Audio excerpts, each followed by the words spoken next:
कहानी की शुरुआत होती है जहां पर पहली बार एक लड़की बिना अंडरवियर के सो रही थी। जब ये लड़की गहरी नींद में थी तभी कोई इसका ब्लैंकेट खींच लेता है। इस चीज से उसकी आंख खुल जाती है और जैसे ही वो चेक करने के लिए उठती है तभी कोई पीछे से उसके बालों को पकड़कर उसे बेड पर पटक देता है। और ऐसा करने वाला कोई और नहीं बल्कि खुद उसका पिता था। लड़की अपने पिता से पूछती है कि क्या बात है, लेकिन उसका पिता उसे कोई जवाब नहीं देता और अपनी बेटी के शरीर पर गंदी नजर डालता है। इसके बाद वो अपने चेहरे को अपनी बेटी के सामने लेकर आता है और उससे बोलता है कि मेरी बेटी कितनी बड़ी हो गई है। अब लड़की अपने बाप के मुंह से ऐसी बातें सुनकर डर जाती है। इसके बाद वो लड़की के बालों को छोड़कर उसके चेहरे को छूने लगते हैं। अब लड़की इससे डरकर रोने लगती है। अब ये लड़की समझ नहीं पा रही थी कि उसके साथ ये हो क्या रहा है और तभी इसके पिता यहाँ से चले जाते हैं। खैर अब अगली सुबह उस लड़की की माँ खाना बना रही होती है। उस लड़की का नाम मैरी था। वो यहाँ पर सोच रही थी कि कल रात को मेरे साथ जो हुआ क्या मुझे वो अपनी माँ को बताना चाहिए।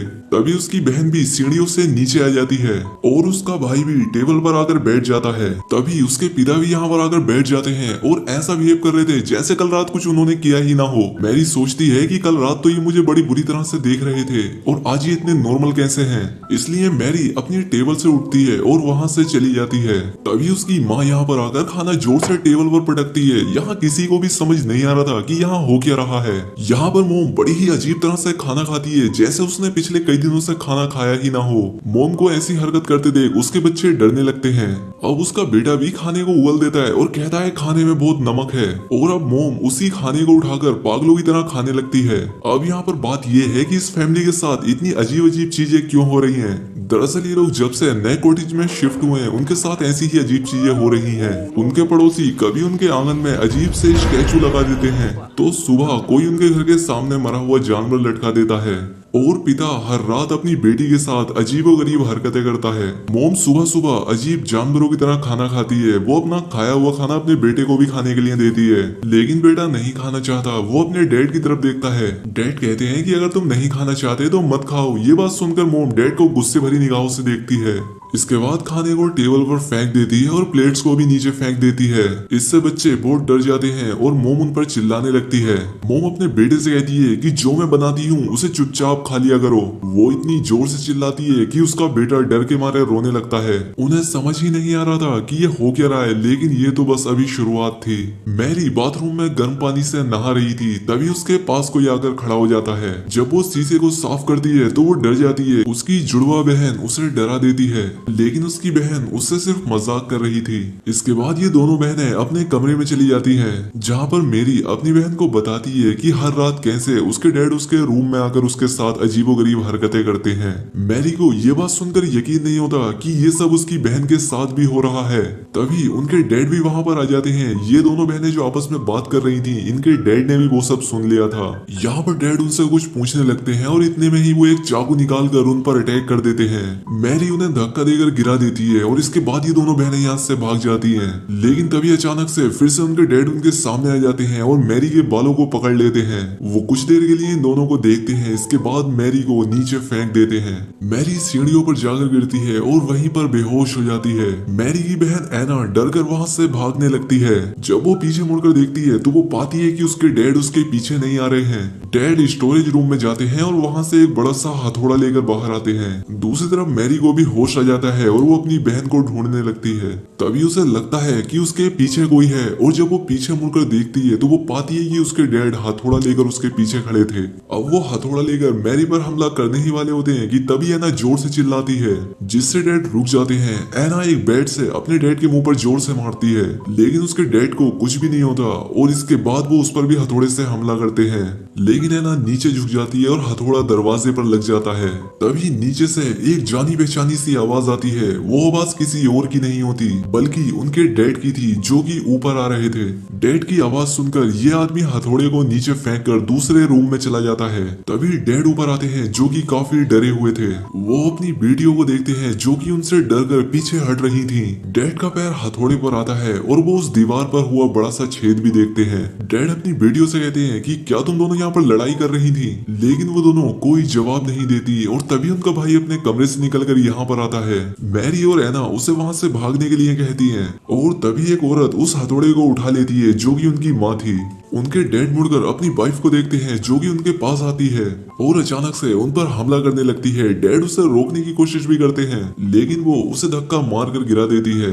यहाँ पर मोम बहुत ही एविल सी स्माइल करती है और टूटे हुए कांच पर पैर रखकर अपने रूम में चली जाती है। तभी नीचे से फिर से एक औरत की आवाज आती है जो कि और कोई नहीं बल्कि इनकी असली मोम थी। वो ऊपर आती है और इन सबसे पूछती है कि यहाँ क्या हो रहा है, लेकिन सब उनसे डरने लगते हैं। डैड डरते हुए रूम का दरवाजा खोलते हैं लेकिन रूम में कोई भी नहीं होता, पर डैड फ्लोर पर पड़े हुए हथौड़े को देखते हैं। इसके बाद मोम अपनी बेटियों के पास जाती है और उनसे पूछती है कि क्या हुआ, लेकिन एना और मेरी अपनी मोम से डर रही थी।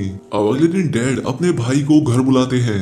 उनका भाई चर्च का एक फादर था। अगले दिन वो इनके घर आता है। फादर उन्हें ऐसी ही अजीब घटनाओं के बारे में बताता है लेकिन उसका बड़ा भाई इस सब पर विश्वास नहीं करता था। रात को ये लोग डिसाइड करते हैं कि ये लोग सभी एक रूम में एक साथ सोएंगे। आधी रात में उनके छोटे बच्चे को टॉयलेट आती है और वो बिना किसी को परेशान किए खुद अकेला ही बाथरूम में चला जाता है। तभी हूबहू उसके जैसा दिखने वाला बच्चा रूम में आता है। वो बच्चा एक चाकू उठाता है और अजीब सी स्माइल करता है। वो फादर को मारना चाहता था लेकिन वो उसे नहीं मारता। ऐसा लग रहा था जैसे उसे किसी चीज ने रोक दिया हो। तभी फादर अपनी आंख खोलते हैं और फादर की वजह से ही ये लोग एक रात चैन की नींद ले पाए थे। अब क्योंकि फादर अकेले इस चीज से नहीं लड़ सकते थे इसीलिए वो अपनी एक सीनियर की हेल्प मांगते हैं। सभी सीनियर आपस में बैठकर बात करते हैं कि आखिर इस फैमिली के साथ हो क्या रहा है और ये सभी लोग एक्सोर्सिज्म करने का प्लान बनाते हैं। ये फादर अपने काम में काफी माहिर होता है और इसके काफी चाहने वाले भी थे। शाम को फादर्स की टीम उनके घर जाने के लिए निकलती है लेकिन रास्ते में कोआ उनकी गाड़ी के कांच पर अटैक करके उसे तोड़ देता है जिससे गाड़ी का बैलेंस बिगड़ जाता है और गाड़ी एक गड्ढे में जाकर क्रैश हो जाती है। दूसरी तरफ डैड अपनी बेटी मेरी को बेड से बांध देता है। यहाँ पर मोम उसे समझाने की कोशिश करती है लेकिन वो कहता है कि ये सब ठीक करने का बस यही एक रास्ता है। अब आधी रात में फादर खून से लथपथ होकर उनके घर आते हैं और बताते हैं कि सभी फादर्स मारे जा चुके हैं इसलिए अब जो भी करना है वो हमें ही करना होगा। यहाँ पर मैरी को बेड से बंधा हुआ देखकर वो अपना काम करना चाहते थे लेकिन उन्हें इसमें डर लग रहा था क्योंकि लास्ट टाइम जब उन्होंने एक्सोर्सिज्म करने की कोशिश की थी तो शैतान ने फादर की पूरी फैमिली को मार दिया था। उन्हें डर लग रहा था कि कहीं फिर से ऐसा ना हो जाए और अगर ऐसा हुआ तो वो अपने भाई की फैमिली को भी नहीं बचा पाएंगे और इस बात का पछतावा उसे पूरी जिंदगी रहेगा। लेकिन उसका भाई अपने घुटनों पर बैठकर उससे भीख मांगता है कि तुम कुछ करो, हमें शैतान से लड़ना ही होगा वरना वो हम सभी को मार देगा। ये बात सुनकर फादर कैंडल जलाता है और मैरी के ऊपर होली वाटर को छिड़कता है। मैरी होली वाटर की वजह से चिल्लाने लगती है। उसे समझ नहीं आ रहा था कि ये हो क्या रहा है। इसके बाद फादर मैरी के सीने पर एक क्रॉस रख देता है और उसे एक लकड़ी से मारने लगता है। मैरी दर्द से चिल्लाने लगती है और उससे पूछती है कि वो उसके साथ ऐसा क्यों कर रहा है। फादर डैड से कहता है कि क्या तुम अब भी इस सब को जारी रखना चाहते हो, जिस पर डैड मैरी के पैर को पकड़ लेता है जिससे वो हिल ना पाए। अब मैरी जोर जोर से रोने और चिल्लाने लगती है और फादर जोर जोर से उस छड़ी से मैरी को मारता चला जाता है। ये देखकर उसके पिता रोने लगते हैं। इसके बाद फादर दूसरी वुडन स्टिक निकालता है और उससे मैरी को मारने लगता है। मैरी दर्द के मारे बेहोश हो जाती है और वहीं दूसरी तरफ जहां एक्सीडेंट हुआ था वहां पर पुलिस की टीम जाती है। जैसे ही वो फादर की टीम को गाड़ी से निकालती है उस गाड़ी में ब्लास्ट हो जाता है। उन सभी फादर में डैड का भाई भी बेहोश होता है, जिसका मतलब ये था कि वो आदमी जो कि मैरी के घर है वो उसका अंकल नहीं बल्कि खुद ही शैतान है जो कि मैरी को लगातार पीटे जा रहा है। अब मैरी की मोम से और बर्दाश्त नहीं होता। वो कहती है ये कोई एक्सोर्सिज्म नहीं है, ऐसा करने से तो मेरी बेटी मर जाएगी। वो फादर को पकड़ लेती है ताकि वो मेरी को मार ना सके। वो अपने हस्बैंड को देखती है और उससे कहती है कि हम अब और नहीं कर सकते, इससे सही तो ये होगा कि हम सब लोग एक साथ ही मर जाएं।